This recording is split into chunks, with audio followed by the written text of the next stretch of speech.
Office বলতে আমাদের ভারতবর্ষ আপনারা জানেন সকল ধর্ম জাতিকে নিয়ে, সেরকমই একটি জাতি আমাদের খ্রিস্টান সম্প্রদায়।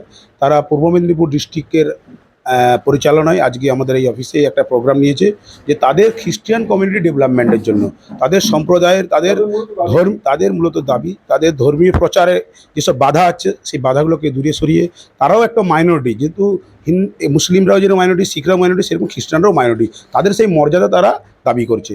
আপনি নিশ্চয় শুনলেন সরকার দেখে, কিন্তু সরকারের কাছে আরও তারা আবেদন হিসাবে তারা আরও চাইছে যে আমাদেরকে এটা আরও দেওয়া হোক, যেরকম বেরিয়াল গ্রাউন্ডের জন্য ডেভেলপমেন্টের জন্য সরকারি ফান্ড তারা চাইছে।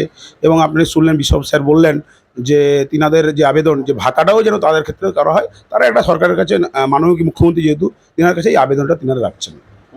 আমার নাম শেখ মোহাম্মদ আরিফ হোসেন, আমি সংখ্যালঘু সেলের নেতৃত্ব।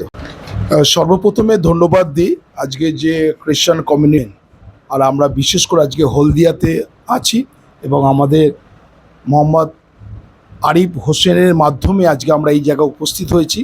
হলদিয়াতে যে সমস্ত সম্প্রদায়ের মানুষ আছে, খ্রিস্টান সম্প্রদায়ের মানুষ, যে সমস্ত অনেক কিছু সরকারি থেকে যারা পিছিয়ে গেছে, অনেক কিছু জিনিস পাওয়া যায় সেগুলো পাচ্ছে না, তার জন্য আমরা কিভাবে হলদিয়ার সমস্ত খ্রিস্ট পরিবার এবং ফ্যামিলি এবং চার্চ কিভাবে ডেভেলপ করা যায়।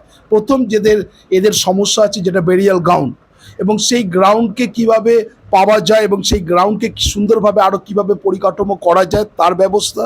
দ্বিতীয় হচ্ছে এদের যে ভাতা, যেরকম মুসলিমরা যেরকম ইমাম ভাতা পাচ্ছে, পুরোহিতরা যেরকম ভাতা পাচ্ছে, খ্রিস্টানরা এই ভাতা থেকে দূরে আছে, তারা যেন এই ভাতাগুলোকে পেতে পারে। আমরা সরকারের কাছে দাবি করব যাতে এই ভাতা পেতে পারে। যেরকম পুরোহিতরা যারা আছেন, আমাদের পালকরা আছেন, দেখছেন আপনারা পেছনে, সেই সমস্ত পুরোহিতরা কীভাবে ভাতা পেয়ে যায় আমরা সেই দাবি করছি, আমরা সরকারের কাছে দাবি করছি।